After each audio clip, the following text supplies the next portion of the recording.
Okay, welcome back. I hope you had a nice break and refilled some energy for the rest of the program today.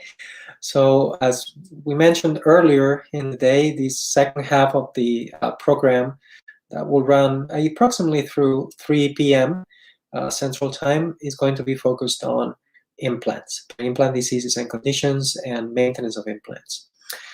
So I left it off this morning with this eye, hoping that I gave you a nice vision of the periodontitis classification. Now we're going to be talking about mainly about the green zone that relates to peri-implant diseases and conditions.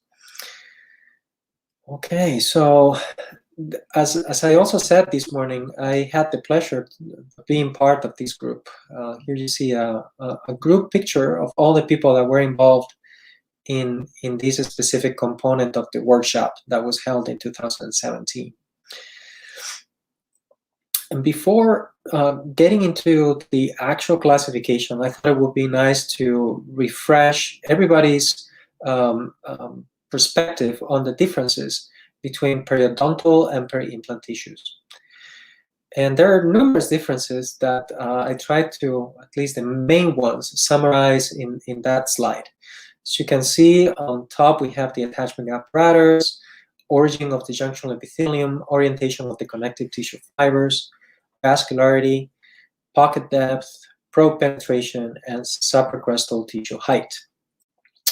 Regarding the attachment apparatus, that is constituted by the gingiva, the alveolar bone proper, the periodontal ligament, and the cementum around teeth, whereas around implants there is direct contact, titanium bone, and an intimate adaptation of the oral mucosa to the transmucosal component of the implant restoration. So it's quite different in that regard. Regarding the origin of the junctional epithelium around teeth, it comes from the reduced enamel and oral epithelium, whereas peri-implant tissues, being scar tissue, it comes basically after the healing of the oral epithelium.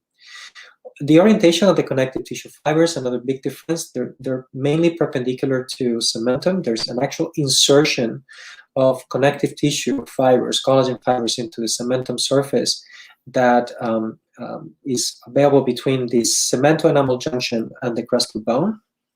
Whereas around teeth, always, of course, talking about healthy teeth or healthy periodontium and healthy implants, healthy peri-implant tissues, is circumferential or mostly parallel to the abutment. Vascularity is physiologic in health around teeth. In scar tissue around implants is reduced. It's more fibrous and less vascular. Pocket depth around teeth in health can range from 1 to 3, maybe even 4, as we discussed this morning. In implants, that normal probing depth is a little bit deeper. It can go, you can consider to be normal up to 5 millimeters of probing depth per implant mucosa. Probe penetration in health, as Dr. Levi, Paul mentioned this morning, you would hope that it would stop at the apical 1/3 of the junctional epithelium, whereas around implant, it can definitely go into the connective tissue region, but depending on the configuration of the crown, the thickness of the tissue, the type of probe that you're using, whether it's a plastic or a rigid metal probe, that penetration, that degree of penetration can vary. And then finally, the supracrestal tissue height, which is the oral mucosa that runs from the crestal bone to the marginal gingival or to the gingival, or the mucosal margin around implants, is 2 to 3 around teeth and 3 to 4 on implant sites. All right, with that information, I think that we're ready to go into the actual classification. We're going to start by defining peri-implant health. So according to the consensus, a case of peri-implant health is characterized by the absence of clinical signs of inflammation, both swelling and erythema, edema, and redness, absence of bleeding upon probing or suppuration on gentle probing, no increase in probing depth, compared to previous examinations, and you see that asterisk there that signifies that probing depth really depends on the height of the soft tissue at the location of the implant. And I would also add the configuration of the transmucosal component of the implant-supported prosthesis. So we have to take probing depth around implants with a grain of salt, even more than what we do around teeth, because there's a higher possibility of making errors just because of those very specific anatomical characteristics. And then finally, absence of bone loss beyond crestal bone level changes resulting from natural bone remodeling or physiologic bone remodeling, which is a phenomenon that we know takes place in most implant sites after delivery of the final restoration. So as you can read at the bottom line, peri-implant tissue health can exist around implants with variable levels of bone support. The key here, as we're going to touch into more depth later when we talk about peri-implantitis, is that bone loss should not progress over time. So once we have had a stabilization of the peri-implant supporting tissues, which usually takes place between 6 to 12 months after delivery of the final restoration, that bone loss should not continue to progress. If it does, and it also comes accompanied with inflammation, then we have a problem. We have a case of peri-implantitis, more likely. So let me show you an example, a clinical example of implant health. So this patient, I intentionally showed you the end result of implant therapy. And some of you may be able to tell which tooth on this both right and left oblique perspective of the patient's smile is an actual implant restoration. And it's tooth number 7. But it's hard to tell, really, just from when you look at it at a glance. But this is where we started. This patient had a congenitally missing lateral incisor on the upper right, and we were able to place an implant. In this case, we used a stent that was designed after planning the implant placement on a software. So this is what we call static guided implant placement. So one of the advantages of this approach is that we can do a flapless implant placement. We can use the guide, which is very restrictive, to help us creating the osteotomy for the implant. You can see 3 drills, and we're done with the osteotomy. Inspect the site to make sure that there is no bone dehiscence or fenestration that may interfere with an adequate outcome. And once we're sure that we're where we are supposed to be in terms of the preparation of the site, we can insert the implant also through the guide, which gives us control in terms of the bodily position of the implant, buccolingual, mesiodistal, and we can also control the depth utilizing those notches that you see on the implant driver that is connected to the handpiece, respected to the surface of the stent. So once we level that upper part of the driver with the stent, and we make sure that we have adequate torque, if the implant has good primary stability, we can choose to deliver a healing abutment to avoid having to do additional surgery, as we did in this case. And then a few months later, after about 3 months of healing, Dr. Barwitz from the Department of Family Dentistry was the doctor that finalized the case, and you can see where we started and where we finished. But more importantly, I want to highlight again, we have a case of peri-implant health because there's absence of clinical signs of inflammation. There's no erythema or edema. We see stable radiographic bone levels over time. And when we get our probe and we probe around that implant, we get normal probing depths. In this case, they range between 2 and 3 millimeters, no bleeding upon probing, and a very, very nice result. So that defines peri-implant health. Let's now get a little bit deeper into the classification and talk about peri-implant mucositis. Peri-implant mucositis is not exactly the same thing as gingivitis, but many people consider it to be the analogous of gingivitis to that is to teeth applied to implants. It has a bacterial etiology, at least a primary etiology that it has bacterial origin. It is a result of plaque accumulation that triggers an inflammatory response to the presence of plaque and the bacteria and their byproducts that may compare to natural teeth. However, being reversible, There are different studies that have shown that it takes longer for the peri-implant mucosa to bounce back to health after addressing the etiology than gingivitis. Gingivitis, we know, is about 1 week. With peri-implant mucositis, is about 3 weeks. Predisposing factors to peri-implant mucositis include poor oral hygiene and therefore plaque accumulation, smoking, radiation therapy, and residual cement, among others. Those are the main ones. How do we define a case of peri-implant mucositis in day-to-day clinical practice? Well, there are two main parameters: presence of signs of inflammation.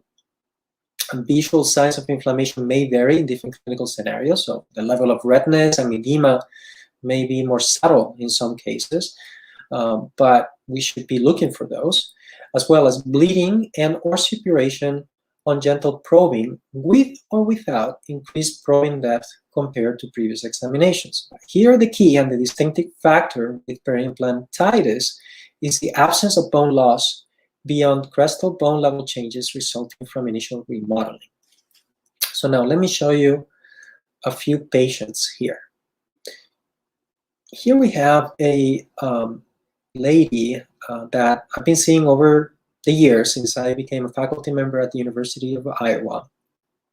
She had these implants on position number 7, 9, and 10 placed many years ago. I didn't have anything to do. I was not involved in the implant therapy for this patient.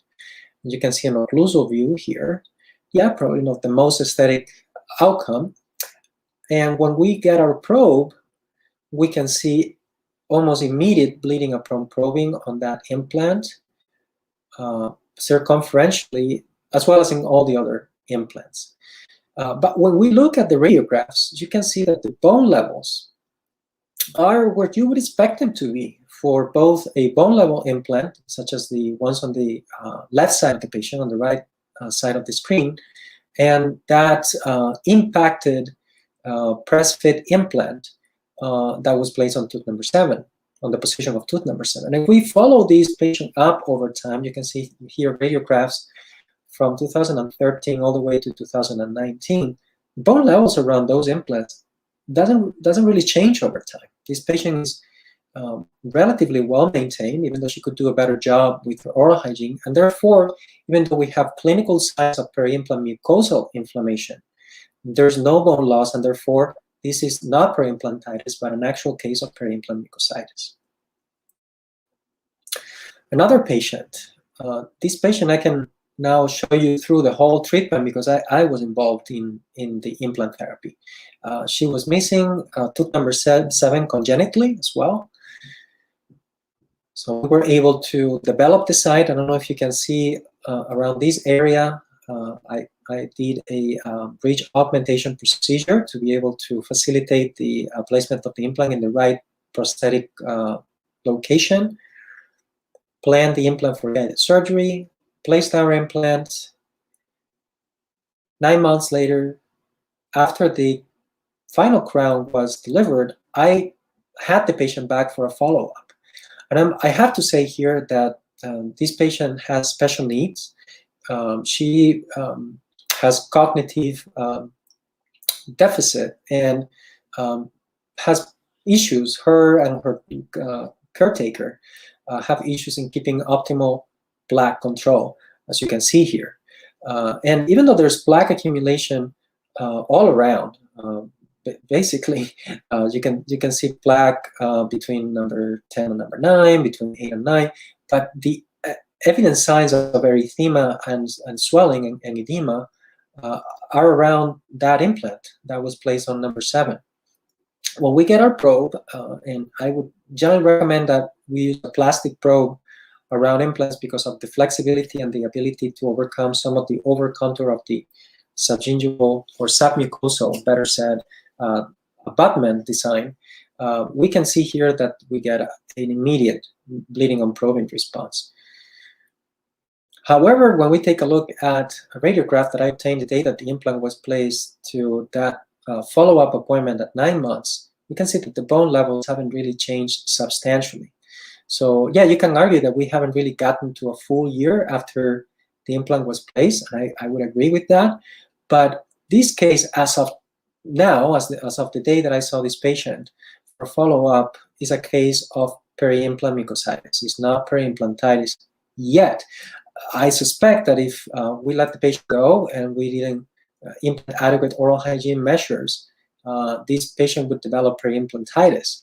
Fortunately, that was the last time I saw the patient, even though I talked with her and the person that came with her on how to take care of the situation. I made attempts to follow her up. I haven't been able to see her. So I hope that this went back to health and never evolved to peri-implantitis, which could have been possible.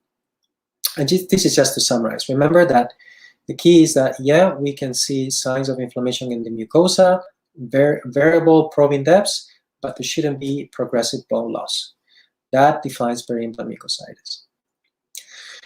Now, when talking about peri-implantitis, this is a different story, right? Peri-implantitis is a biofilm-associated pathological condition occurring in tissues around implants that is characterized not only by inflammation, but also by a subsequent progressive loss of supporting bone. There is solid scientific evidence that indicates that history of periodontitis, let me go back, I apologize for these. History of periodontitis is a risk factor for peri-implantitis, but data for occlusal overloading would be the equivalent to trauma from occlusion. Smoking and diabetes is yet inconclusive. These that you see on the screen that I'm showing you now is what appears in the consensus. I would say that smoking and diabetes, based on the evidence that I know and my clinical experience, are definite risk factors to take into consideration in our implant patients. Even though maybe the level of evidence is not very large yet, as compared to, for example, periodontitis, but we need to account for those risk factors and try to control them as much as possible. The presence of residual cement is a strong predisposing factor for peri-implantitis, as I am sure most of you, if not all of you, know the consequences of having residual cement left after the delivery of the final cement retained restoration over an implant.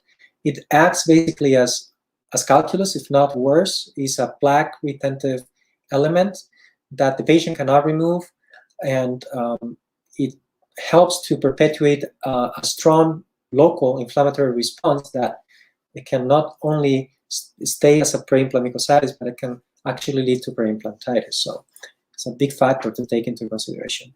And then finally, it has been demonstrated by different groups here in the United States and in other parts of the world that with adequate supportive periodontal therapy maintenance, which is the topic that Dr. Levi is going to talk about later, the risk of peri-implantitis is largely reduced. So how do we define a case of peri-implantitis? We have to have signs of inflammation, bleeding and or suppuration on gentle probing, increased probing depth compared to previous examinations, and presence of bone loss at the crestal level beyond what you would expect after initial bone remodeling. And now going back to increased probing depth, similar to what we were addressing this morning regarding the longitudinal assessment of bone loss over time with periodontitis, oftentimes we don't have that information. So in the absence of longitudinal data, the diagnosis of peri-implantitis can be based on the combination of presence of signs of inflammation, probing depths of 6 or more millimeters of depth, and bone levels of 3 or more millimeters apical to the most coronal portion of the intraosseous part of the implant. And I'll show you some examples later on. So now let me start with this case, or this patient, better said. This is a patient that was seen in a practice in Iowa, and patient was referred to us by the general dentist about 6 weeks after this implant was placed. You can see evidence of mucosal inflammation, erythema, edema. There was bleeding upon probing. There was pretty much absence of the buccal bone and part of the distal bone around that implant, as you can see on the radiograph. And this patient was in some minor degree of discomfort. There wasn't acute pain, but she could feel that something wasn't going well. So after testing that implant, as you can see the probing depth there, we retrieved carefully the healing abutment that was placed in that case and did a reverse torque test. And unfortunately, the implant came out with minor effort. So this implant couldn't stay anymore. It wasn't healing adequately, and it was indicated to remove it, debride the area, let it heal, and then plan on starting from scratch. Yeah, it's a pretty sizable defect. We did a ridge augmentation procedure at that time, but I'm not going to get into that. That's not the point here. My point is that even though this may look like a case of periimplantitis, it's technically a case of early implant failure. And why is that? How can we distinguish between periimplantitis and early implant failure? Well, the key differentiating factor is that this implant was never loaded, or at least not loaded with a final prosthetic restoration. So in these cases in which we had implant failure, whether it is related to an acute infection or aseptic implant failure, which is also described in the literature, and the implant hasn't been loaded yet with a final prosthetic restoration, we denominate these cases early implant failures. If the implant is loaded and then we see progressive bone loss, signs of inflammation after some time since the delivery of the final restoration, that would be a periimplantitis case, which is what you're going to see in this next scenario. This patient had these two implants on position of number 9 and 10 placed more than 20 years before we saw her for the first time in the Department of Periodontics. This patient had been seen in private practice for many years, and recently she noticed that the gum tissue was receding more, that there was some redness on the mucosa, so she self-referred to our clinic. And when you look at the radiographs, you can see that there is bone loss on the mesial aspect of the distal implant on tooth number 10, or the position of number 10. And you can see a suspicious element, I'm going to try to point it out, right here in the interface of the prosthetic platform and the actual crown. And when we take our probe and start doing a clinical exam, we see that there are probing depths of about 9-10 millimeters, profuse bleeding on probing, mainly on that implant, but also on the one on the central incisor. So we recommended this patient to do an open flap for exploration, and this is what we saw. We saw a combined lesion, meaning that we have adhesions at this level, and then a hemiseptal defect both on the mesial and the distal. What is this? Yes, it is residual cement, which was probably involved in the etiology, or was part of the problem that led into the development of periimplantitis lesion. And so we can even see some threads exposed on the implant on the mesial. So in cases like these, where we're able to gain good access and we have a clear idea what the etiology was, being the patient willing to keep these implants and not being worried about aesthetics, she was in her 70s and really her priority was to keep those implants, decided to apply a regenerative approach. So we did implant surface detoxification with titanium brushes and topical application of tetracycline. Applied a bone graft material, a particular bone graft. In this case, it was a cortical allograft. Covered the area with a collagen barrier membrane, as you can see here. And this was a subepithelial connective tissue graft that was harvested from the palatal mucosa in order to not only address the bony deficiency, but also bolster the soft tissue volume and try to make the area get a better prognosis over time. Primary closure was achieved, and I'm going to skip straight to the 24-month follow-up. Yes, there was some recession, which is what you would normally expect after resolution of the local inflammation. But it was definitely an improvement in terms of the pocket depth. Yes, we had some mild peri-implant mucositis, but the pocket depths were much shallower on both implants. And as you can see here, from the bony defect that we had, it appears that we have had some degree of bone fail, which is what we look for. And now you can see also a very dramatic change in the facial mucosal profile. So are these implants or these implant restorations perfect? No, they're not. Are they the most aesthetic and the healthiest ones in the world? No, they're not, but there's definitely an improvement. And this is a situation that is conducive to a much more predictable long-term outcome in terms of being able to maintain these implants under certain conditions of health. So you can see here the change in terms of the tissues, the aspect of the tissue, very edematous, very erythematous. Here we definitely have healthier mucosa. Some of the times we explant implants, we replace the existing restorations. There are many different ways or protocols to deal with peri-implantitis. It largely depends on the clinical presentation, the preferences of the patient. I just showed you an example for illustration purposes, but the focus of my talk today is not really to talk about treatment of peri-implantitis. Dr. Levi is going to talk a little bit more about that, but just to define what peri-implantitis is. And remember that it's a condition that presents with signs of inflammation in the peri-implant mucosa, bleeding and or suppuration on gentle probing, increased probing depth compared to previous examinations, and presence of bone loss beyond what you would expect after initial bone remodeling following the delivery of the final restoration.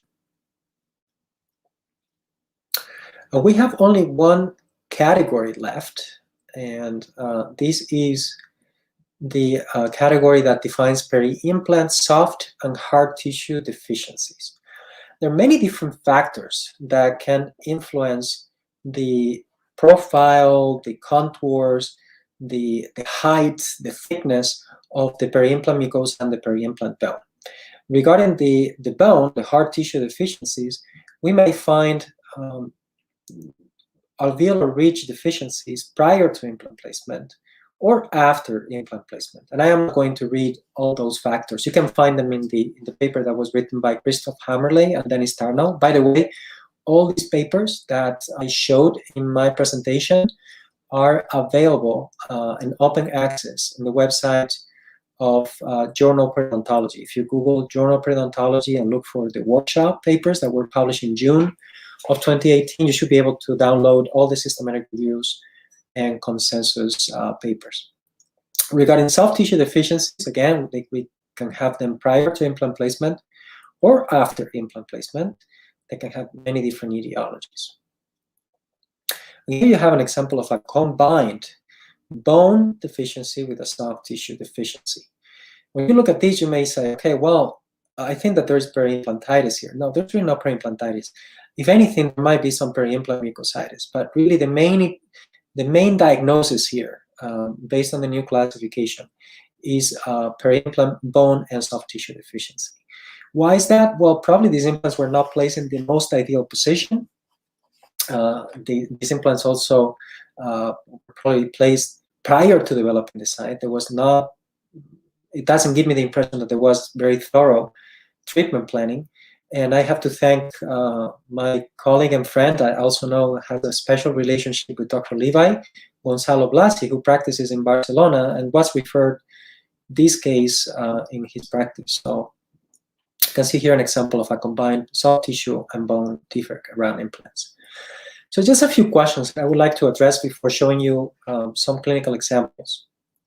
What local factors may be associated with recession, or a better term for that these days, it would be peri-implant marginal mucosal defects? Well, it can be malpositioning of implants, absence of buccal bone, a thin mucosal phenotype, absence of keratinized tissue, and whether we have an adequate attachment of the adjacent teeth, and aspects related to the surgical technique, like excessive trauma. Does the presence or absence of keratinized mucosa around implants play a role on the long-term maintenance of health? Well, there is evidence that, some authors have found that it doesn't play a role, some authors have found that it does. I would say that today, the bulk of the evidence indicates that the presence of peri-implant keratinized mucosa has advantages over the absence of it. Particularly regarding patient comfort in terms of tooth brushing, patients exhibit or report less discomfort when brushing if there is masticated mucosa around implants, and therefore is a plaque removal, which is important for maintenance. So even though I'm sure that you may have heard this before, that there's evidence indicating that whether you have keratinized mucosa or not around implants, it doesn't matter. I would say that if I had an implant, I would like to have an adequate band of keratinized mucosa around it, from what I know and what I've learned. And then finally, what is the role of the peri-implant bone in giving form to the peri-implant soft tissues? Well, it's critical, both on the non-proximal and proximal sites. Regarding the papilla height, it is determined by the level of the periodontal tissue attachment if we have an implant that is contiguous to a tooth. Between implants, that height is determined by the height of the underlying bone, or the maximum height, the crest of the bone in between those implants. However, results are equivocal as to whether the presence of circumferential bone is necessary to support peri-implant buccal soft tissue in the long term. There's actually very solid evidence from groups here in Europe and the United States, particularly the School of Zurich and in Switzerland, that have shown that having implant dehiscences, bone dehiscences at the crestal level, is not necessarily conducive to peri-implant disease or peri-implant soft tissue migration. However, as I mentioned before, the fact that there's evidence indicating that it may not be critical, that doesn't mean that we shouldn't strive to develop our implant site appropriately and try to provide support to our implants circumferentially and keep a minimum of 1.5 to 2 millimeters of thickness of bone around the whole intraosseous component of our implants. And in the last few minutes of my participation in the program today, I would like to show you a case that I had the opportunity to treat at the College of Dentistry in a multidisciplinary approach, working primarily with Dr. Chris Barwatz. And the name of this patient is Michelle. I have full permission to show Michelle's portrait image. She actually was a dental student when she came to talk with me the first time. I have the responsibility to give the first lecture on implants to the pre-doctoral students. And Michelle, when she was younger, before becoming a dental student, she had an accident. She had tooth number 8 was fractured after that traumatic accident she had, and it was replaced with an implant. But she was aware, even before she developed more knowledge on implant therapy and dentistry in general, she was aware that something wasn't right on that implant-supported restoration. As you can see here, it is evident that the dimensions of that crown, both mesiodistally and apical coronally, are not comparable to the adjacent contralateral central incisor, tooth number 9. We can see that number 9 is taller and narrower, whereas that implant on number 8 is the opposite. It is shorter and wider. We did a peri-implant assessment, proving that we're within normal limits.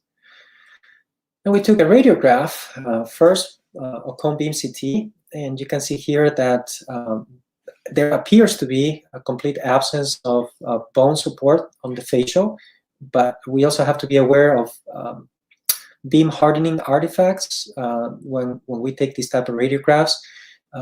Even if there's bone up to 0.6, 0.7 millimeters, the the hardening of the metal and the interaction with the ionizing radiation of the cone beam CT can actually mimic, or not mimic, that wouldn't be the right word. It can actually give you the artifact or the impression that there's no bone when there's really bone, which you're gonna see later. But the critical information here was to see the vertical relationship of the implant platform respective to the adjacent tooth. And you can see that that platform is approximately at the same level as that of the CEJ of tooth number 9. When we took a closer look, we can see graying of the facial mucosa, basically like a concavity on the facial of that implant site. That is even more evident here when I show you the occlusal photograph. And when we take a periapical radiograph, if we superimpose that radiograph with our actual clinical photograph, now we can see that our impression with the cone beam CT assessment was actually correct. We see that there is a coincidence of the restorative platform of that implant with the CEJ of the adjacent tooth. What is the problem with that? Well, when there is such little room for the development of an adequate emergence profile, the lab technician, even the best lab technician in the world, is forced to do a very abrupt emergence of that prosthetic crown. And therefore, there's no way that it would look as natural as, or it wouldn't mimic nature as well as if that implant was placed deeper, and the soft tissue would be taller over the restorative platform that would allow for a more favorable emergence profile, both from an aesthetic and a functional perspective. So really in this situation, what we had was a bone deficiency around the crestal aspect of the implant because it wasn't placed deep enough. That implant was integrated, those tissues were healthy. So really our only option here, well, we actually had 3 possibilities. Doing nothing, just keeping as it was, and Michelle wasn't willing to do that. She wanted to improve the situation. We could replace the crown, but that wouldn't really solve the problem. Maybe you can get a better shape, maybe you can try to push the tissue more apically, but it wouldn't be really a more definitive solution. So really to do things right and to reset back to a more favorable situation, we had to place a new implant at the right level, which would be where the green line demarcates. So again, the issues of having an implant incorrectly placed in the vertical dimension would be less transitional component, a more acute emergence angle, favors a ledge or ridge lab design. Restoration appears to be floating on the tissue, similar to a pontic on an FTP restoration. It may favor plaque accumulation, which may lead to the development of implant diseases, such as mucositis or periimplantitis, is anesthetic, and the patient didn't like it. So I discussed the options, and I can just go ahead and tell you that what we did was to explant the implant and place a new one. But there were some interesting aspects to this case, and that I would like to briefly share with you. Well, first, Dr. Barwitz removed the prosthetic crown, which was cement retained, so he had to drill through the lingual aspect of that crown to be able to access the fixation screw. He did that successfully, and as you can see here, the peri-implant tissues are very healthy. There's no disease going on there. Here we have an architectural problem respective to the implant position. So my first option when I face a situation like this is to try to retrieve the implant with a reverse torque approach, similar to the one that you saw before. There was an early implant placement. Oftentimes that works, particularly if there's a significant amount of bone loss around the implant. But this one, remember, it was a long implant, 30-millimeter implant. It was integrated, so that didn't work. The actual component that goes in the implant with that system broke inside the implant body, so the only option that I really had was to retrieve it surgically. So I opened a L-shape flap, only with a vertical releasing incision on the distal, try to be minimally invasive, created an outline with a very thin burr of the implant on the facial, and then basically utilize a straight elevator to knock it out to the buccal. Once the implant was loosened up, it was not integrated anymore, I was able to take it out easily. Here you see the aspect of the implant, facial and the lingual. And now we have a defect that we have to reconstruct. There's certainly the possibility of placing an implant at the time. Maybe that's something that some people would choose to do. I thought that in order to play it safer and more predictably, the right approach was to stage the therapy. So first develop the site and then place an implant later. In this situation, I decided to use a collagen membrane, absorbable collagen membrane that was fixated to the facial aspect of the ridge with those tags, and then build the site. We always have to go beyond the housing of the existing bone because there is a variable degree of volumetric reduction of the actual bone graft that we place the day of doing the augmentation, that ranges between 10 to 30% sometimes, so you always want to overbuild. Advance the membrane fixated on the palate, and then after that was done, we were able to close our flap, achieve primary closure, and that you see here is a collagen matrix that was utilized to seal the socket, the existing access where the implant crown was. Okay, so this is a control radiograph. Everything was looking good. You're going to see now 1 week follow-up.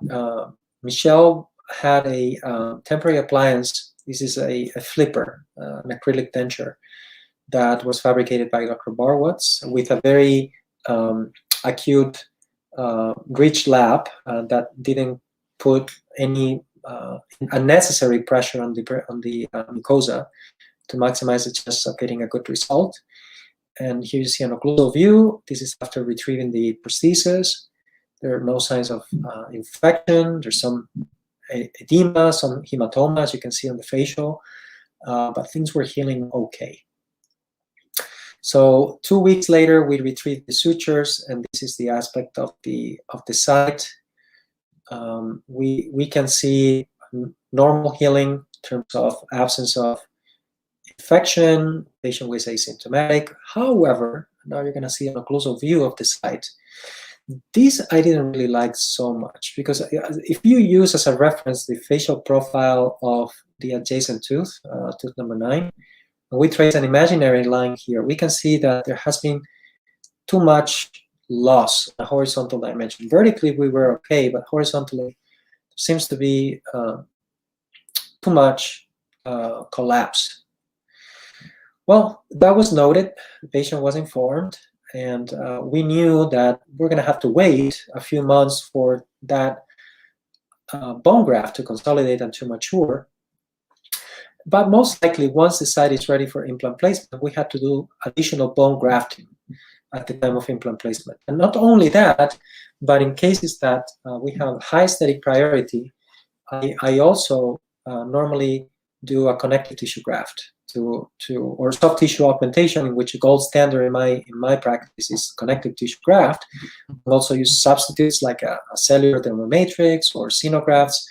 But in those cases, the purpose of doing soft tissue augmentation is to gain volume of the mucosa that could be utilized in the restorative phase to shape the architecture of the soft tissues and achieve an aesthetic outcome.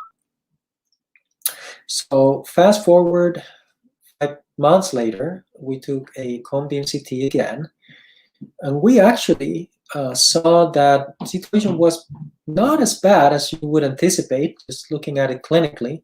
There was definitely a deficiency on the midfacial. Ideally, you would like to have, I don't know if you can see my arrow, but you would like to have bone up to this level. So we definitely had a deficiency on the midfacial. But for the most part, it appeared that this bone graft that we did had consolidated and had provided us with good volume. So decided to go ahead and plan this implant for guided implant surgery, which is what we do in most cases in my practice. As you can see there, a 3D representation of the rendering of the available bone and the planned position for that implant. This is just an STL view of the cast and the actual guide prior to be printed with an acrylic material. Here we have the guide, the model, verified the adaptation of the guide in the oral cavity. Everything was good. So we went ahead and proceeded with implant placement. Again, we did a flapless approach. I also must say that we knew that we were going to have to do augmentation. So the plan was to place the implant first and then do some aesthetic crown lengthening to correct outer passive eruption. There was some excessive gingival display in this case. And then also do the bone and soft tissue augmentation. So here we have our preparation of our implant placed on the right spot.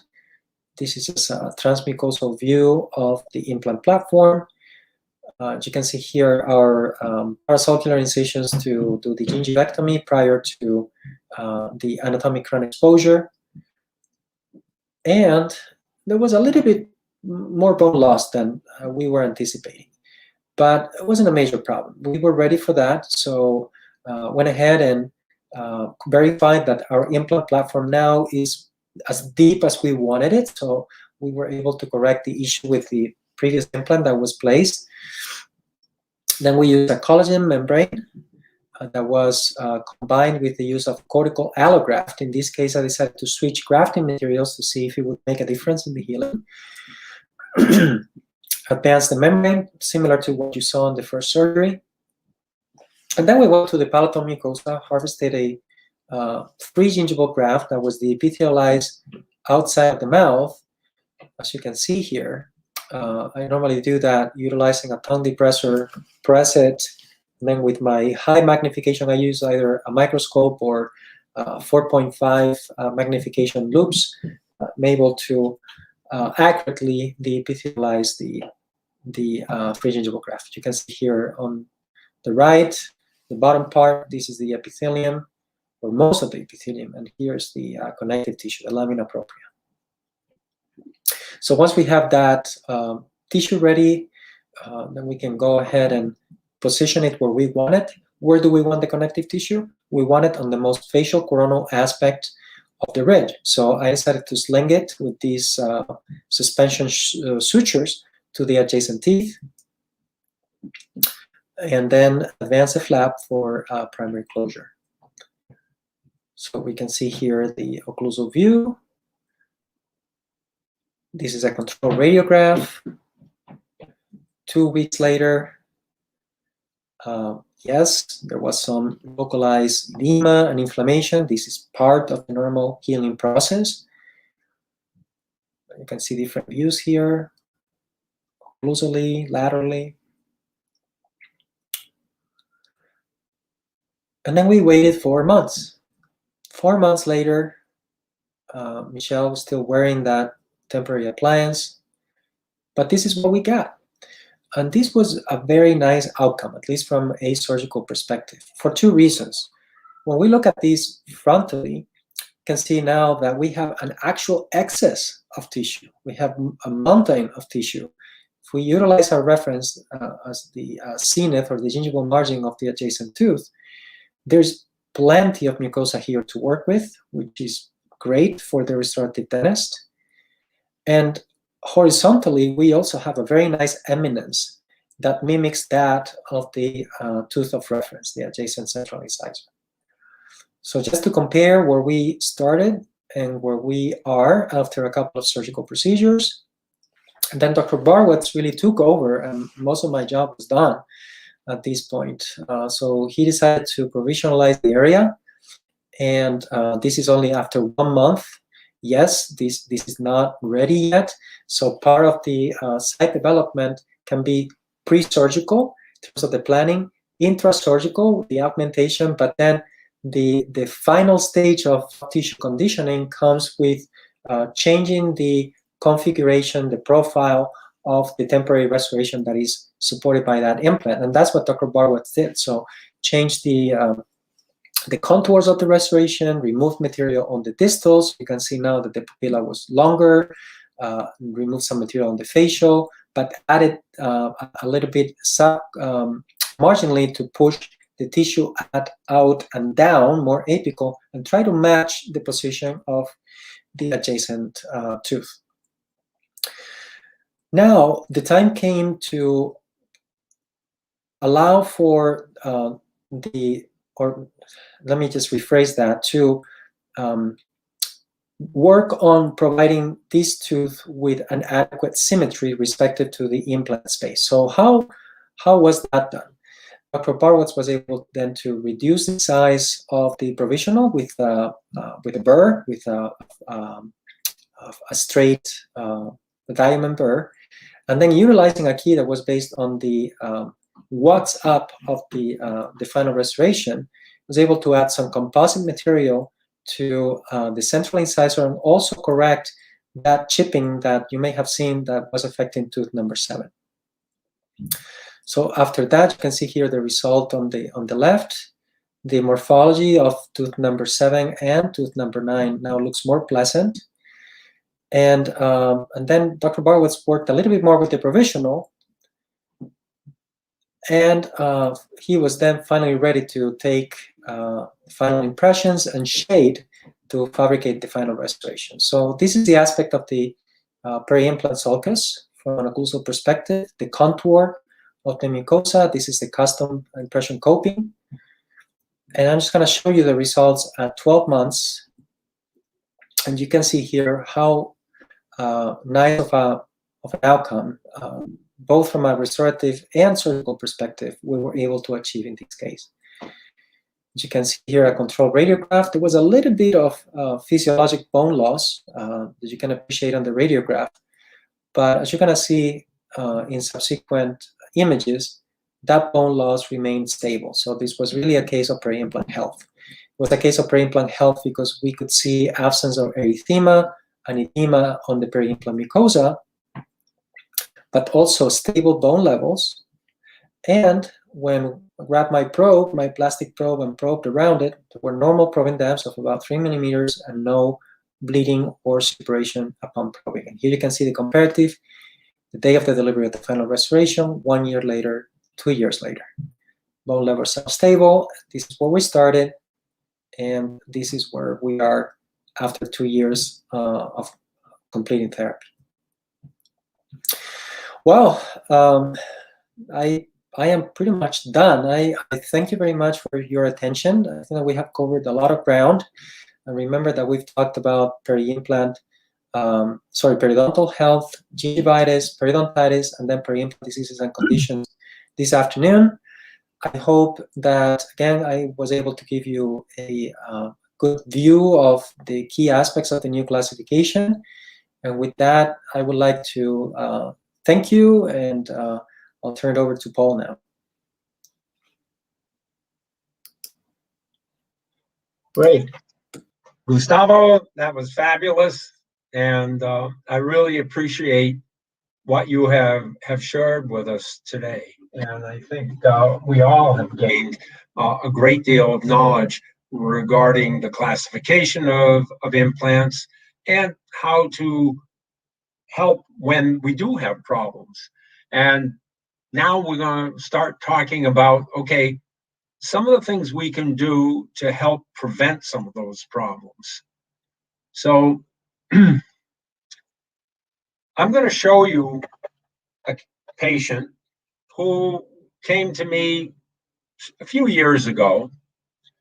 And I think if you see what was done, you'll have a good appreciation of what Gustavo's been talking about, and that is the importance of planning.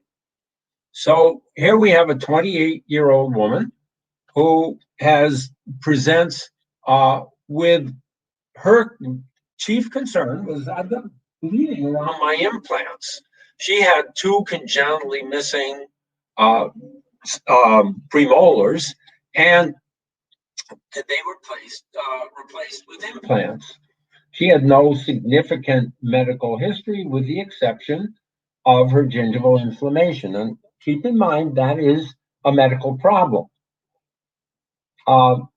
we did an examination for her, and basically her dentition was really, really quite good, with the exception of around the implants. Um, so what were the findings? Well, her probing depths were generally 2 to 5 millimeters, and you'll see most of them were associated with the implants. Uh, 5 millimeters is considered normal. However, if a patient can't access it for cleaning, then it isn't normal.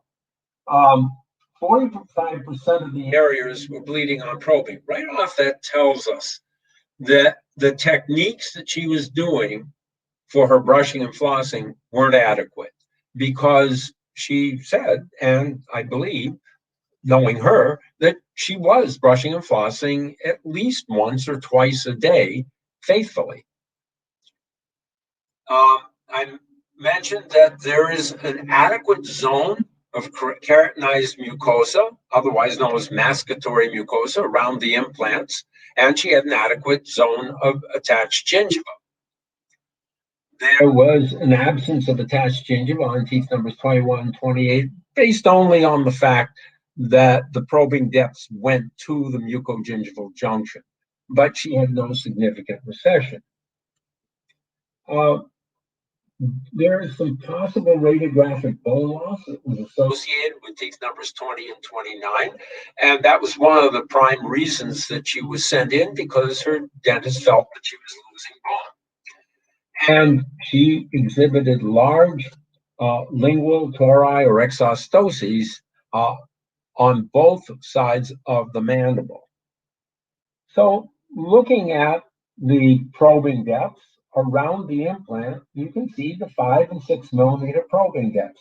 A 6 millimeter direct lingual probing depth on the implant in the area of tooth number 29 is far beyond what anybody can possibly clean with their hygiene techniques.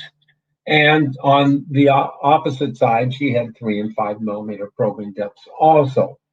So when we look at the implants, it's hard to discern whether there is or not bone deterioration, but there certainly was significant bleeding on probing.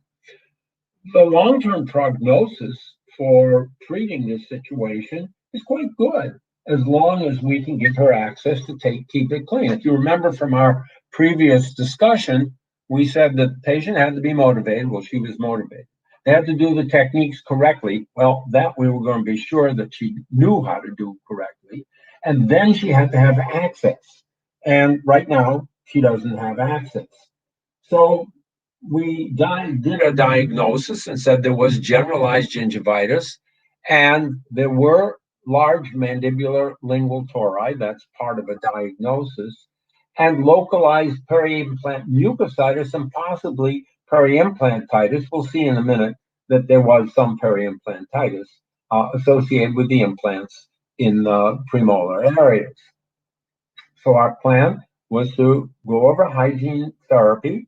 We watched what she was doing initially and made some corrections, did some scaling, and wherever we had to do some subgingival mucosal debridement for around the implants. There was really, she was a situation of gingivitis, so her diagnosis there was no attachment loss, ergo there was no root planing that needed to be done. Then reevaluation, and then pocket reducing therapy as needed, depending upon what we found at the reevaluation. And then again, do another reevaluation and have the patient on hygiene maintenance therapy every 3 months, with the possibility, if she were doing very well, of moving it to 4 months. I would never move it to 6 months, simply because of the fact that she has the implants in there and they're not easy to clean. We'll discuss that in a bit. And any other restorative evaluations and periodontal evaluations that need to be done. So she did go through the initial phase therapy, and she still had 5 and 6 millimeter probing depths. So surgical therapy was to be done. Now the plan was to recontour the existing bone around the implant to reduce the probing depths in order for her to be able to maintain it. And when you see what we had when we did our flap procedure, what you're looking at on the right hand picture is bone. That's part of that exostosis. You can see the probing depths again, still 6 millimeters. That's preoperatively. But looking at the large exostosis, this prevented her access to properly cleaning and doing cellular cleaning in that area. In addition, there was an infrabony defect on the distal of tooth number 29. We treated the tooth number 20 the same way, but I'll just show you 29 to get an idea. And you can kind of sense that there's sort of a moat-like defect around the implant. And that would explain why she couldn't maintain the hygiene well. So with burrs, both diamond burrs and carbide burrs, we reduced the torus and recontoured it in such a way that would give her access to properly clean it. And this is just the follow-up with the suturing. Again, looking at the pre-op and the post-op will give you an idea of just how much hard tissue bone we had to reduce in order to achieve what we did. And this is how she looked a week post-surgically. And following along, you can see a few more weeks post-surgically, and then ultimately 32 months, almost 3 years post-surgically, and now she's maintaining it. However, if you look carefully there, you'll see there's still a little bit of marginal erythema. So we continue to work with her on home care techniques. So she's using a good bass or stationary bristle tip technique, brushing technique to get into the gingival crevice. And she did correct that and really has done an excellent job. And she's still coming in. Since I've retired from the practice, I don't get a chance to see her, but I will pick up some photographs of her the next time she comes in. So I think that what we want to think about, and this is something that Dr. Avila mentioned and very strongly, is that pre-surgical planning is extremely important. And with those tori in that area, if you're going to place implants, you've got to be thinking of how will the patient be able to maintain hygiene around them. And so should she have had the exostosis removed before the placement of the implants or during the time that they were done? Could the implant not have been placed so apically? This was not in an aesthetic zone. Could it have been placed? Was there enough interocclusal distance so you could do that and therefore provide her the opportunity to maintain it? These are all questions that should be answered and asked before the implants are placed. The other thing was I mentioned and pointed out there was an open interproximal contact that should be maintained closed, whether it was due to when the implant crown was fabricated or whether it occurred afterwards. It's hard to say, but by the same token, when you have an open contact like that, it leads to food impaction, and obviously food impaction is traumatic to the surrounding mucosal tissue and certainly can cause peri-implant mucositis or peri-implantitis. So simply said, using Krista as an example, peri-implant health has to start before the implants are made. And when we look at them, and when we're doing our planning, as Dr. Avila said so well, we must consider the patient's access to clean, and we must plan that into our digital planning when we are placing implants. So we want to do a good restorative wax up of the tooth that's going to be replaced. We want to be thinking of the three-dimensional imaging, buccolingual, occlusal, apical, and where we're placing the implant in relationship to how well They can be maintained, as Dr. Avila so well stated, where the platform of that implant should be placed in order that it can be restored well, that it looks good from an aesthetic viewpoint, especially in the anterior area, and so it can be maintained with good hygiene. So when we do that, as you just saw, a CBCT is taken, then a dental scan is taken, then there's a wax up, and they merge all those files so they can tell exactly where the implant will be placed. Here's an example of what should not be done.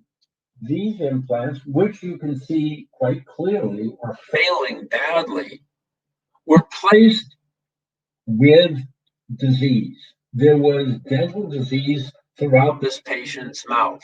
There were periapical infections, there was calculus, there was periodontitis, there's evidence of bone loss, and all of these should be taken care of. All of the dental disease, whether it's periodontal disease or dental disease, should be cleared up before the implants are placed. Because, as Dr. Avila said so well, that one of the greatest risk factors for peri-implantitis is periodontitis. And so if you're placing an implant in a mouth that has periodontitis, you've got all the bacteria set right there to start causing problems with the implants that you place.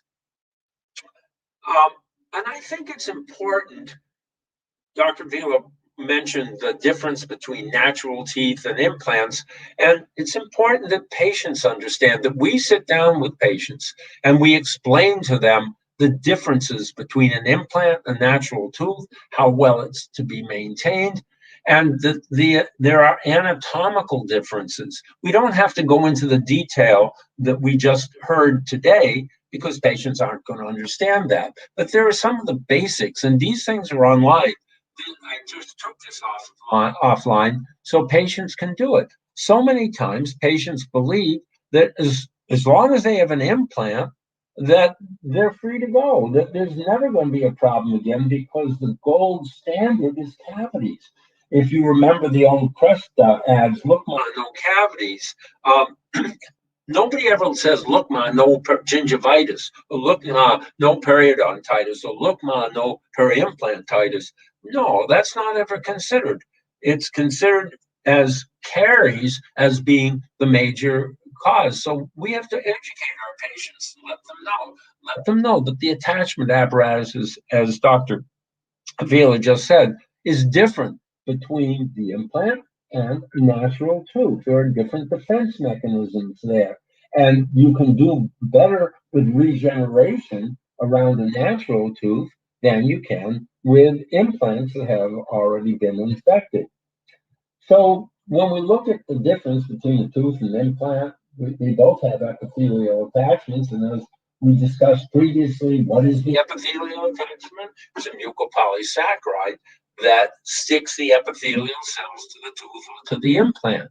But the difference is on a tooth, you have fibers, the connective tissue fibers embedded in cementum, whereas you have a connective tissue adhesion with the implants with circular fibers.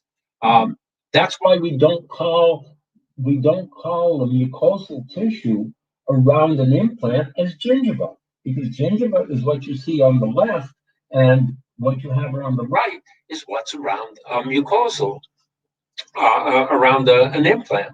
So you've got the perpendicular orientation of the connective tissue fibers on a tooth, and you have parallel fibers on an implant. There's presence of cementum on a tooth. You don't have it on an implant.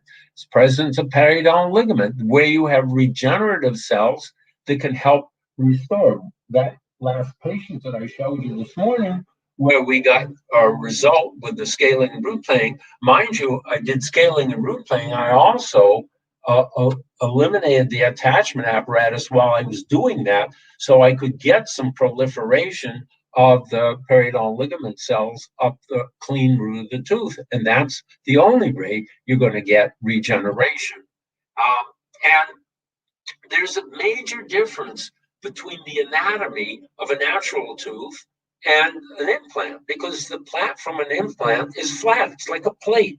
And your tooth, the cemento enamel junction, which is sort of analogous, if you will, to the platform, is undulating, where it's more coronal interproximally and then dips cervically. And that allows for better cleaning.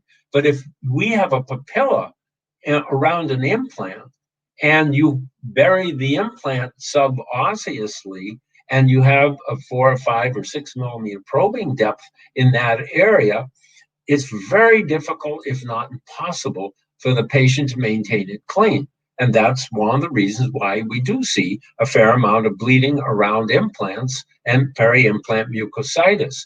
And one always has to take the thought of, okay, we're replacing a tooth with an implant. That's a great thing to do. And as long as the bone is remaining and the implant is stable and it looks good, then we've really done a service for the patient. However, we also come at somewhat of a price if there is bleeding. Now, there doesn't always have to be bleeding, but there can be, especially if the patient doesn't have access to clean it. So again, tooth and implant, there are varying widths of a tooth that can go anywhere from 3.5 millimeters or lower incisors to 10 millimeters in the molar areas. But the platform of an implant is either from 3 to 6, and rarely do we put 6 millimeter implants in, which means that the crown around an implant is going to be of a different shape. And as Dr. Avila said, the crown of an implant is far more convex than you see the crown of a natural tooth, simply because if a molar is replaced and it's stemming from a 4 or 5 millimeter platform, it has to branch out and almost looks a little bit like a tulip. So it's more difficult to maintain. And another reason why we want to keep our patients who have implants on short leashes as far as their maintenance intervals. We just talked about the emergence profile and keeping an idea of the differences between a natural tooth at the cross section where it emerges from the bone and the cross section of an implant. Another thing that's important and must be done as part of the pre-surgical planning is that we have an adequate zone of mascatory mucosa. I didn't call it gingiva, it's mascatory mucosa. It's keratinized tissue. And mascatory mucosa is found on the palate, and mascatory mucosa is the gingiva around natural teeth, and mascatory mucosa is the keratinized tissue around an implant. So let's look at another patient. This is an interesting one. I think, I don't know if I mentioned it, but someone did. Oh, it was in the beginning where they said I taught in Spain. That's actually how I got to know Dr. Avila so well. I was teaching at Universidad Internacional de Catalunya, and Dr. Avila just mentioned Gonzalo Blasi, who sent him one of the patients he showed. We're all great friends. And while I was there, one of the students presented me with this patient, and it was a single implant replacement for tooth number 19, 69-year-old male Caucasian who was retired. And this is what it looked like when he had the implant initially placed, and he had that implant in for several years. And the contour looks excellent, looks like he could maintain it well. And it was really a well-designed implant and prosthetic replacement. However, if you notice the embrasure spaces between teeth numbers 18 and the implant, and the implant 19 and tooth number 20, the embrasure spaces are fairly large, and he did not have a lot of soft tissue filling up that embrasure space. And so he complained that he was getting food caught in there. I think this is a very important concept to mention to patients, especially when you're putting implants in posterior areas, because as we see, the dimension of the platform of that implant with relationship to the platform, if you will, or dimension, mesiodistal dimension of tooth number 18, it's 2.5 times smaller. So you have to have that sort of more bulbous look to it as far as the implant. So it's important to explain it to patients and explain, yes, there probably will be food that'll get caught in between the teeth. However, interproximal brushes are made to get into those areas, and you can keep them in your pocket. So if you're out eating at a restaurant or something, you can just kind of push the food out if it gets caught in there. But it's not it's not the same as a natural tooth. I mean, if you had your hip replaced, the surgeon isn't going to tell you that you can go out and play football or soccer or whatever you're playing the same way you could when you were 16-year-olds, and you had to have your natural tooth. There are certain limitations. This is a prosthesis. So it's very important to let the patients know that this is important. Anyway, this was not done, and the patient, prosthetically, they decided to do something.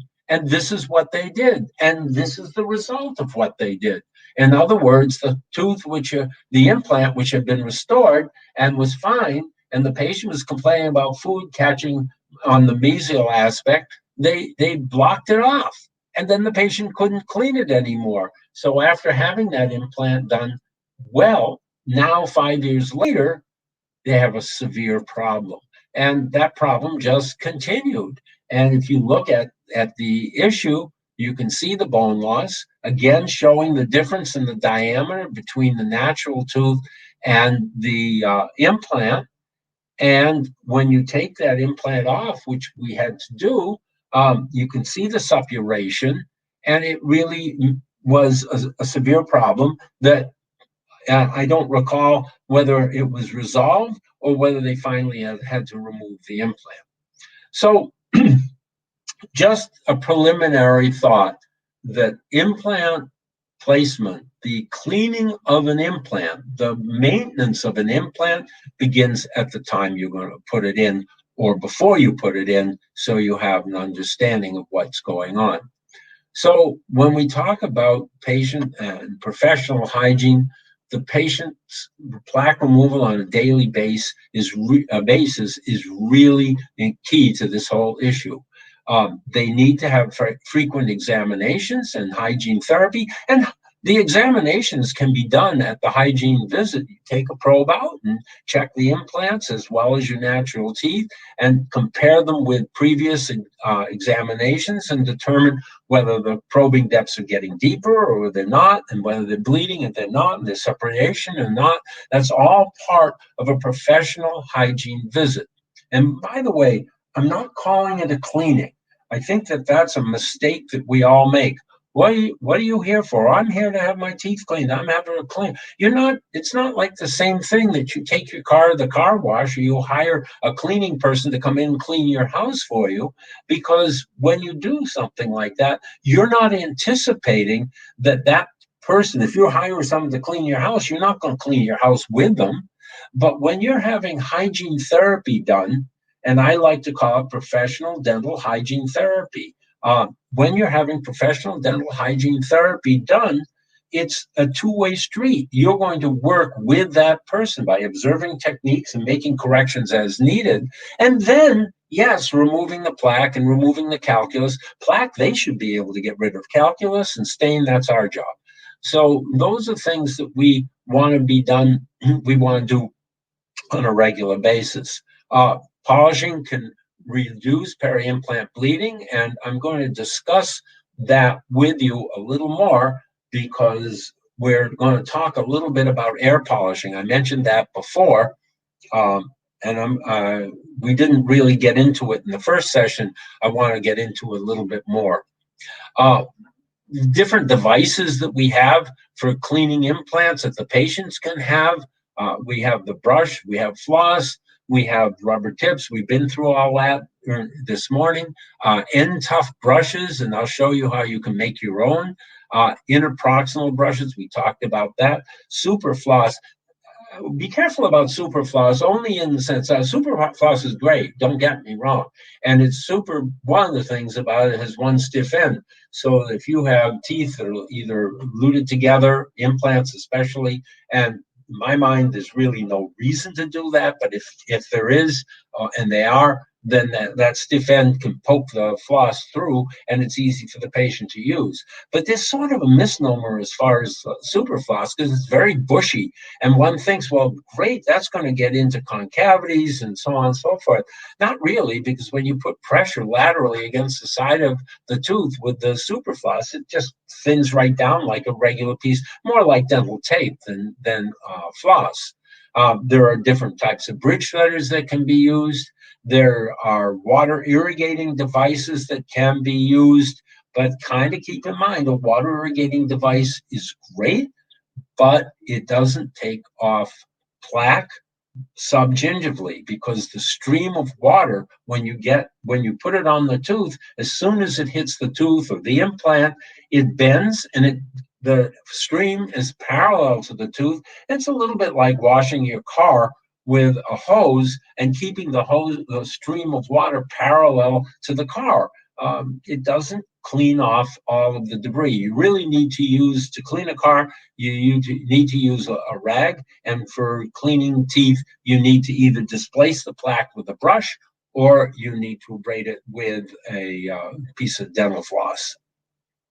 So whether you use a manual brush or a power brush, it honestly makes relatively little difference if you really think about it. A brush is a brush is a brush, whether it's a manual brush, this piece of plastic with some bristles stuck in it, and so is a power brush. The only difference is the power brush vibrates for you, and using that intracellular technique, stationary bristle, you can place that right against the tooth and let the bristles vibrate themselves interproximally and into the gingival crevice. So we have a variety of different brushes that are available, and as I said, they all work the same. You can make interproximal brushes, or not interproximal, you can make end-tough brushes. I'll show you about how to do that. The best brushing technique that I'm aware of is that stationary bristle. It's the only one that's been proven to reduce bleeding on probing, and I don't I only use the modified Stillman's, which is a sweep technique immediately after placement of an implant or immediately after any surgery. Other than that, an intracellular technique, you can use an extra soft brush, that's fine, because the bristles of an extra soft brush still have more mass to them than the plaque does on the tooth, and it's going to dislodge the plaque.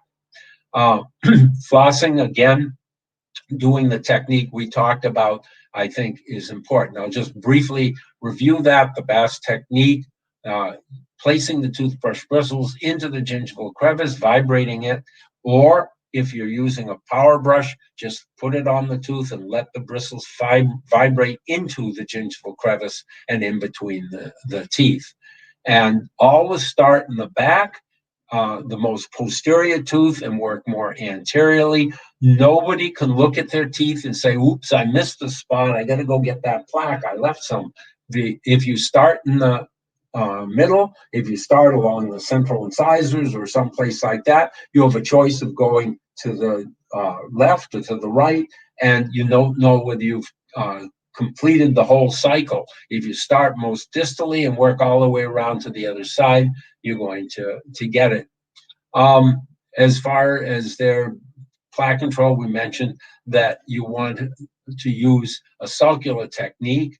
They can do some mouth rinsing with essential oil, which is Listerine type, or a CPC, which is like Paradex. If you find there's inflammation, then you can try that. You can put some of that into the water irrigating devices.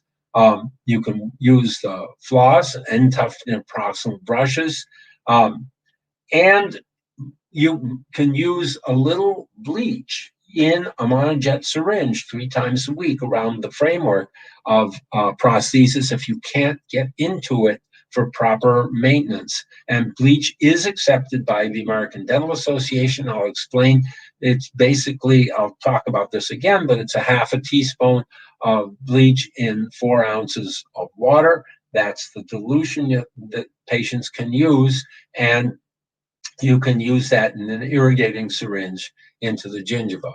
Um, a toothpaste, such as a triclosan toothpaste or the essential oil mouth rinses, and the CPC are all good things to use if you're having trouble controlling it mechanically. If the patient isn't able to reach an area to properly clean it, they're still getting bleeding, you can try that. The substantivity, which means the lasting effect of a non-alcoholic CPC mouthwash, is greater than the essential oil mouthwashes. So again, a variety of devices, and I mentioned that you can make your own end tuft brush by taking a regular brush, taking a number 15 blade and cutting off the bristles closest to the handle till you're left with about 4 or 5 rows of bristles at the end, and you can place that into the gingival crevice around an implant if it's particularly deep. Again, the idea of superfloss, but keeping in mind that superfloss, when pressure is put on it, it straightens out. But the idea is you can use also bridge threaders to get in under those areas, and the use of a rubber tip to help squeeze plaque out, especially around implants where your crevices are deeper and accessibility for mechanical hygiene isn't as great. The use of gauze bandage is really helpful.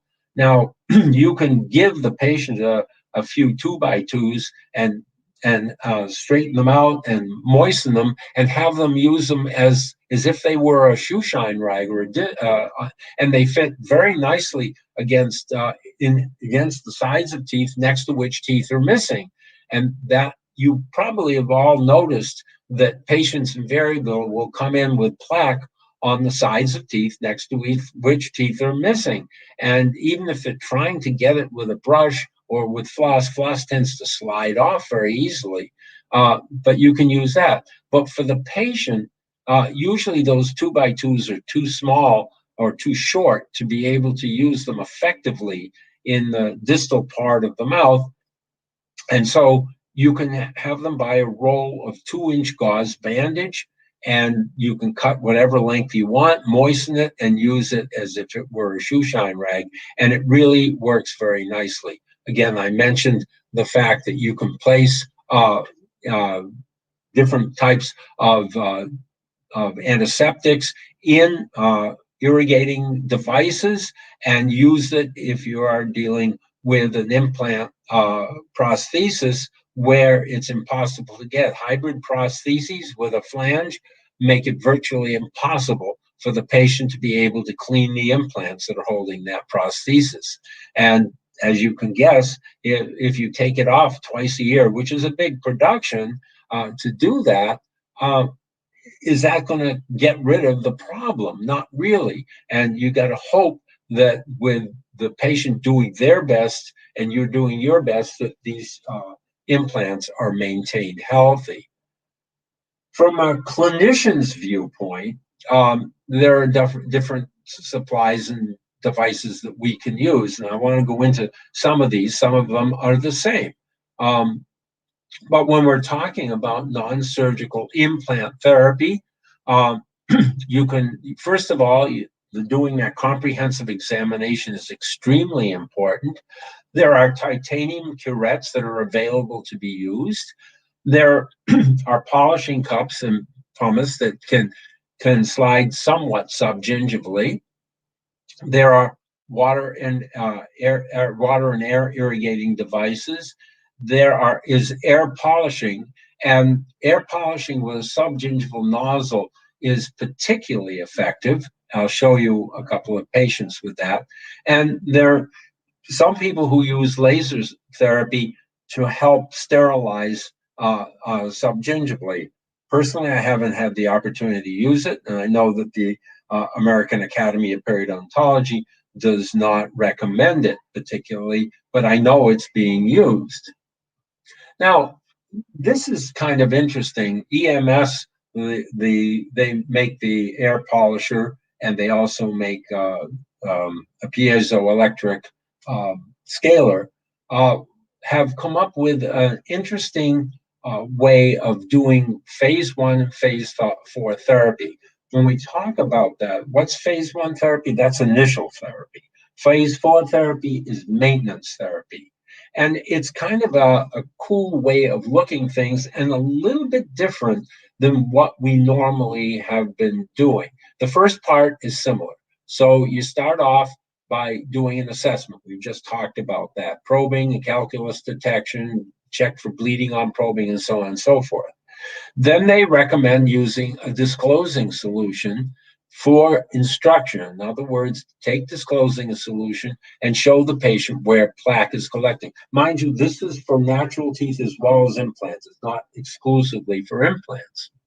The next thing they recommend is different. And well, after you do the motivation and this education, sorry, that's key. But the next part is different, and that is to do air polishing. Now, the name of their particular air polisher is the airflow, which works supragingivally, and the perioflow, which works subgingivally. I'll show you them in a minute. But this is a different concept, a different paradigm. What they're saying, and it makes sense, let's get rid of the plaque and the stain first, because the air polishing will get rid of stain. Let's get rid of the plaque and stain first, and then concentrate subgingivally on the calculus. Now, when we're talking about implants, you're not, unless there's cement there that you have to scale, most likely you don't have calculus. You might have some. It's possible. And that's where you would use the titanium curettes. But and you can use your ultrasonics. But the idea here is that you're going to get rid of the plaque first and focus on the more difficult thing to remove, which is the hard accumulations on the tooth. Then they recommend using their piezoelectric scaler, and then use the hand instruments. In which order you do it makes relatively little difference. You want to check with your explorer to tell if there are hard accumulations underneath. Then, after you finish, you evaluate everything and make sure that you've removed everything, and then set up the next maintenance hygiene visit. So this is not that different from what you do, except for getting rid of the plaque first, because most of the time we do the polishing at the end. Let's get rid of the plaque then. But just think of how much more efficient you'll be if you're not trying to remove plaque, which can be, and stain, which can be removed with an air polisher, if you do that first. And if you don't have an air polisher, remove it with a polishing cup. But the idea is get that off first with something that works very efficiently, and then go with the hand instrumentation, the ultrasonics, and so on. So I thought that was kind of a cool thing to do. A complete examination, as Dr. Avila said, always includes a complete set of radiographs, periodontal charting, pictures, and diagnostic casts. And photographs now aren't nearly as onerous as they used to be, since everybody has a cell phone, and you can usually snap a couple of pictures with a cell phone and get an idea of what it is and use that in your education. Also, if you don't happen to have a mirror to help a patient see it, and they have a cell phone, have them do a selfie and put it on there, and just flip the camera around so they can see themselves, and you can use it like you would a mirror. The instruments that we're going to use are hand scalers and curettes. The plastic instruments are pretty difficult to use. They're big and bulky, and they don't tend to work that well. The titanium curettes work very well. And then you can use the power scalers. The magnetostrictive, they usually have covers for the tips, and the piezoelectric, some of the manufacturers make titanium tips, and then you have the air polishing, or if you want a regular slow speed handpiece polishing. Those are all tools that we have. I use the term tools loosely, but you know what I mean, instruments for removal of it. And the things that we need to also have are dental floss and dental tape, the interproximal brushes, superfloss, bridge threaders, and so on and so forth, so we can thoroughly debride and remove the plaque from the patient's teeth. And these are just examples of the different scales. As I said, the plastic ones I find to be rather difficult to use. The magnetostrictive and piezoelectric, we talked about that earlier. The magnetostrictive has a sleeve that fits over it, and you can use the piezoelectric with the titanium tips, example of one being used. For the different ones we just mentioned, but you also have the polishing cups if you don't happen to have air polishing. So let's talk about the air polisher, because this has been shown to be very, very effective. This is the EMS one that they use. It can either hook up to your handpiece or be a freestanding machine that you can use. You use it subgingivally. You can use it with either glycine or erythritol powder. This is a small particle-sized powder that can be used, and when you use it subgingivally, it isn't messy, it doesn't get all over the place, and it doesn't take a tremendously long period of time. Maybe it'll take from 20 to 40 seconds per tooth to completely clean it. A good implant protocol that was devised by Dr. Paul Fletcher. When you have a patient with implants, how do you proceed? Well, you do your examination. If they have 3 millimeter probing depths, no bleeding on probing, then after you've done your probing, you get an idea of what they have. You observe the patient doing their hygiene techniques. You evaluate the plaque levels. And kind of keep in mind, if you may be saying, well, gee, if the patient's really healthy, why do I have to worry about the plaque level? You don't, except to say that if you've done your examination, there's no bleeding. If there's plaque on the teeth, plaque is temporal. In other words, for example, I brushed my teeth this morning when I got up, which was pretty early. It was around 4 o'clock. And I would expect that if you use that disclosing solution on my teeth in another couple of hours, or even now for that matter, you'd see plaque on my teeth. But if you probe around there and you don't find any bleeding, then you know that the plaque is going to be removed and has been being removed. It just has had a time to accumulate. So a lot of studies use plaque as a determinant as far as how well patients are doing. And that doesn't necessarily mean it. First, you have to watch them and know what technique they're using. And second of all, you evaluate the soft tissue, whether it be around an implant or a natural tooth, and determine whether it's bleeding or not. So you evaluate the plaque levels, but evaluate bleeding on probing, and of course any suppuration, and then you can remove the plaque or use air polishing, and that's what you would do for a patient who is healthy, basically. Now, if they have 4 and 5 millimeter probing depths, we're still, by the new classification system, are considered as normal. Then you may want to do some mechanical debridement using a titanium curette or some ultrasonics to clean subgingivally, knowing that the likelihood of the patient being able to remove plaque subgingivally is not really that great. So you can do that and then do your air polishing, because a rubber cup is not going to proceed 4 or 5 millimeters subgingivally.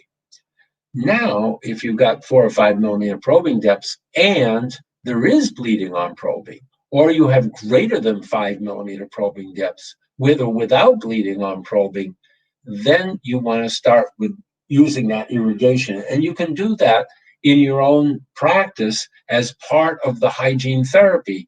That sodium hypochlorite, which is bleach, you mix up 0.25% solution, and you can irrigate with that while you're doing it, while you're doing your hygiene therapy. And as I said, it is accepted by the American Dental Association. because it's an antiseptic and it's naturally occurring in neutrophils and macrophages and monocytes. And as I said, accepted by the ADA and doesn't corrode titanium. But don't use it in combination with chlorhexidine. And I think the reason is, I don't know this for sure, but I think the reason is it liberates free chlorine. In other words, there's a chemical reaction between the sodium hypochlorite and the chlorhexidine, and probably liberates some free chlorine, which is not a healthy thing to do. So again, you can mix it up yourself, and you have to change it every day. In other words, it loses its potency if you don't change it. Okay, so you can use that with an irrigating syringe as part of your hygiene therapy. Next is if you have 4 and 5 millimeter probing with that, and after you've done debridement, and you get the patient doing their own irrigation, they may want you may have them do hydrogen peroxide or irrigation with the hypochlorite at home. If it still persists, the next hygiene visit, then you may want to use some minocycline, or otherwise known as Arrestin, into those deeper crevices. Remember, they're greater than 5 millimeter probing depths with bleeding. You can use some Arrestin and see if that works. If it still persists, if the bleeding is still persisting, now we're not talking about periimplantitis yet, but we know that that could certainly happen, as Dr. Vila just said, that periimplant mucositis can certainly lead to periimplantitis over a period of time. So if you're still having trouble controlling it, the patient's doing the right job with the hygiene, they're doing their irrigation, and do all the things they can, you still do it, then it's important to remove that restoration and detoxify the implant. This would be done by the doctor, or if necessary, you may need to do pocket reducing surgical therapy to give the patient access. Again, remember, this is not where there is active bone loss going on.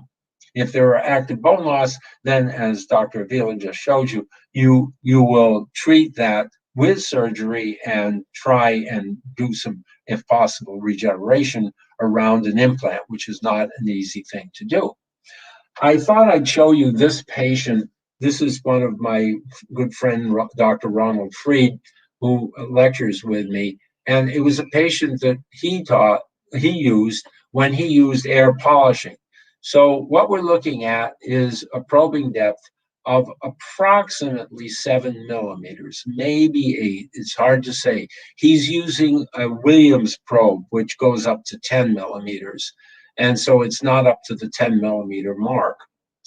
And he then went ahead and he used the irrigation with the air polishing subgingivally. You can see on the radiograph, there's no evidence of bone loss.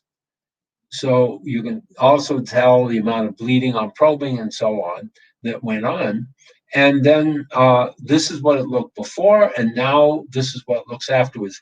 He changed probes, so don't get confused. This is a 15 millimeter probe, but you can only see that it's going up to approximately the 3 millimeter mark. It isn't touching the 4 millimeter mark, which is the bottom of the first black line. And so he took that probing depth from 7 millimeters down to 3 millimeters with now no bleeding on probing, and the patient has access for cleaning. So air polishing is definitely something that I think is going to be in the forefront. Of course, we got to get rid of COVID because it does create a significant aerosol. And the way it's now being used, it isn't as messy and getting all over the place as it used to when they used air polishing previously. I'd like to show you one of my patients, 42-year-old fellow by the name of William, who came in to me and had some implants placed. I didn't place them, but he had implants placed in 2002.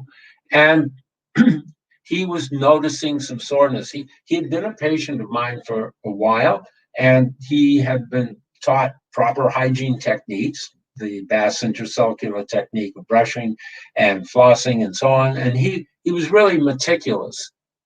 But he noted that when he was working with his implants, they were really uncomfortable. And he noted also that they were bleeding. He had no other problems other than the inflammation around the implants. And so he also had a draining sinus tract coming from the implants. And this was a concern. Uh, I show you the probing depths as I charted them on our chart, and they were 5 and 6 millimeters deep. And I put some gutta percha points in there just to take a picture of those, radiograph of them. So my concern was, how are we going to treat this? William was an attorney, and he faced the public all the time, and it was in the front of the mouth. I was really concerned that if I treated it and the reduction of the pocketing around the teeth, we would end up by having an aesthetic problem where the implants themselves may be exposed, or we leave an open black triangle that might be affecting his speech and when he was talking. And so, this is a real concern, how to handle this. So the next thing, what we did, uh, was to talk with him. And I think that's the most important thing that we do, is communicate with our patients and ask his opinion, because aesthetics are in the eye of the beholder. They are in the eye of the patient. So I explained it to him, and I explained the different choices. Leave it as is. That certainly was not a choice that he wanted to have. We could take the implants out and redo them, as you just saw were done. We could treat it with non-surgical therapy and see what the results would be, and explaining that there would likely be some recession. So he chose to have us treated. So we did scaling and root planing. Well, not root planing, but scaling subgingivally. We used some titanium curettes. Um, we used the ultrasonic, and we used some minocycline. I didn't have an air polisher in those days. And this is the results 10 years later. So there's no probing depth anymore.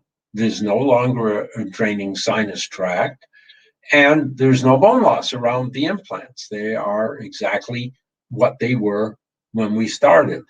So again, yes, we have concerns, just like the fellow who you saw before who complained about food getting caught in between his teeth, and they changed the crown, and you saw the results of that.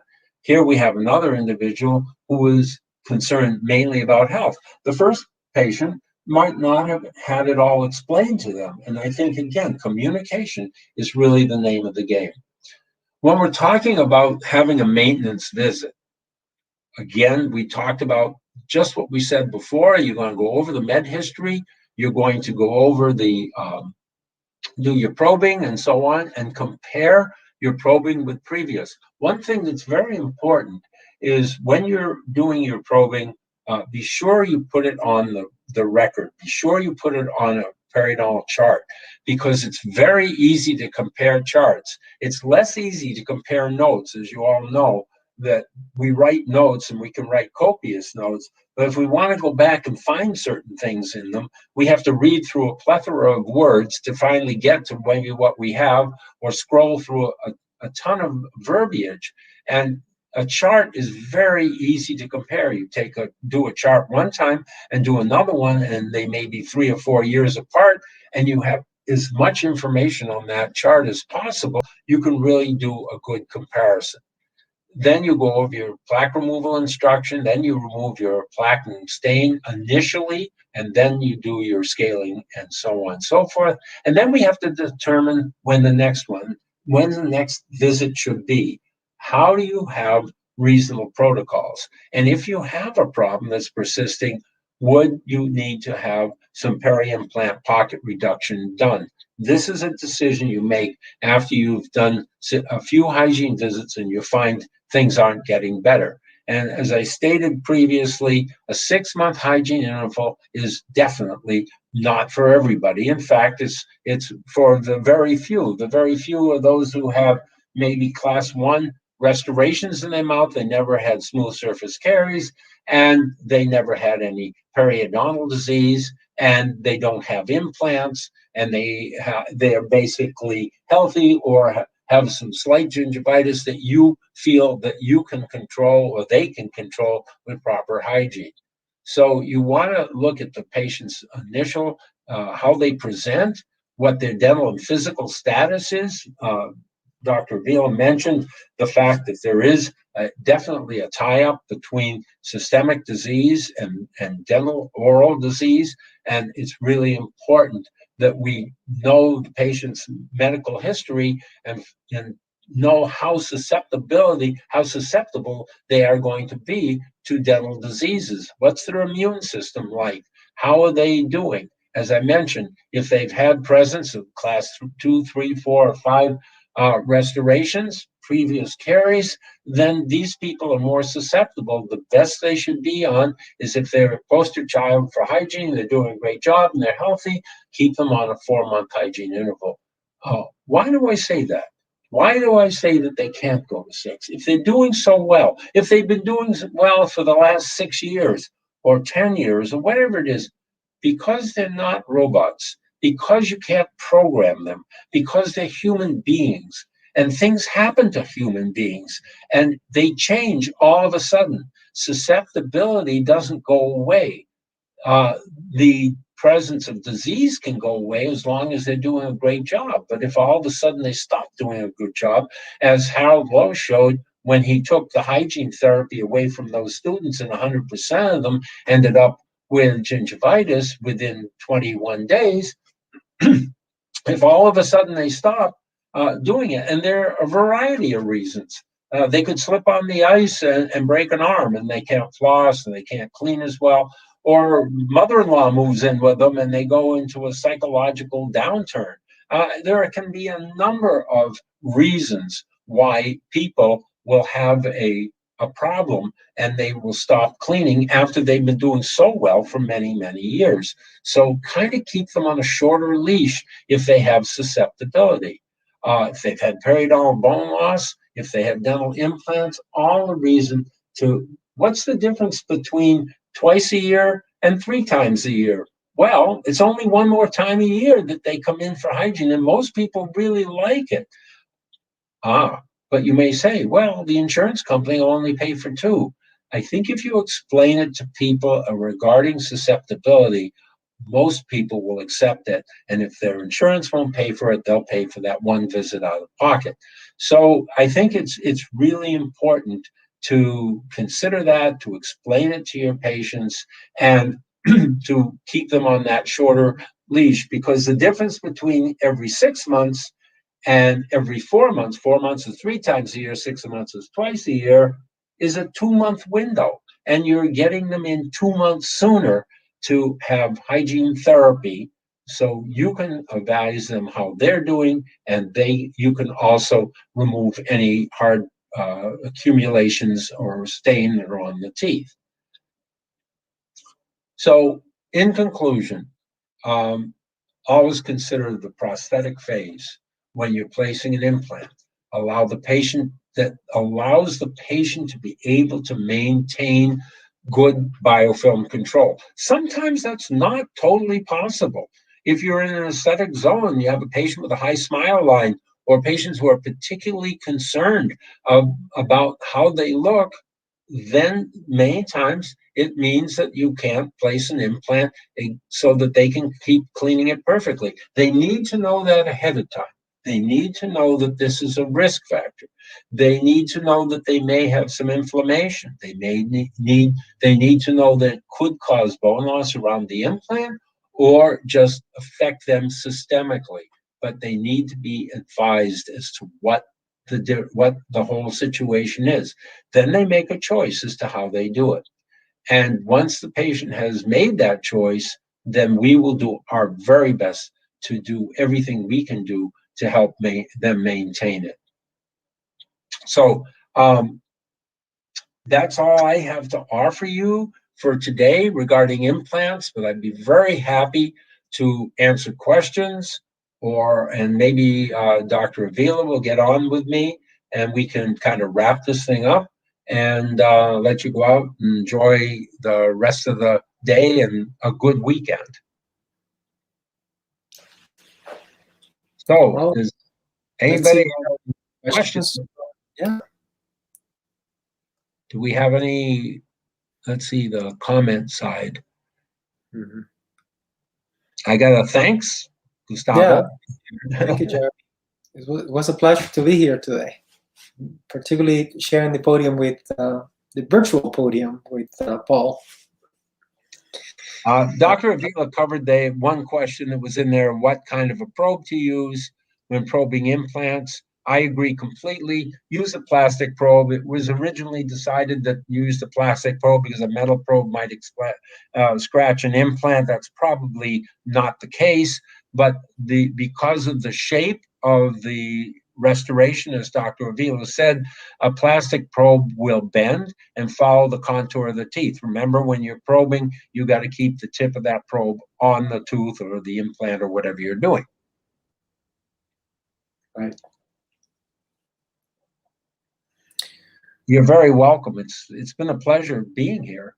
I wish we could have been in person, only because I love looking at you guys and having good conversations or side conversations. You know, invariably when you give a lecture like this, you get 6 or 8 people who want to come up and ask questions, and yeah, that's fine. I would much prefer you put a question in the chat thing here so everybody could share it, because if you have a question, there are probably 100 other people who have the same question. Right. And I haven't been to Sioux City, so it would have been a nice opportunity to visit. Well, we'll do it. Maybe we'll get a chance to get back again. Yeah. When COVID is put to bed.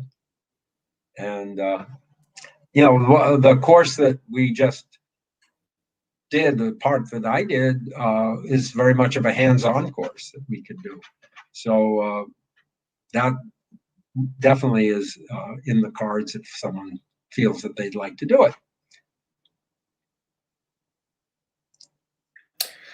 Well, I don't know if you got any more questions, Paul. Maybe we can call it a day. Yeah, I think that it's been really a pleasure working with you, and I thank the Sioux City Dental Society for inviting us. It's really been a pleasure, and we look forward to see you guys again. Thank you. And Gustavo, I can't tell you how much it's been a pleasure working with you. It's really great. Thank you so much.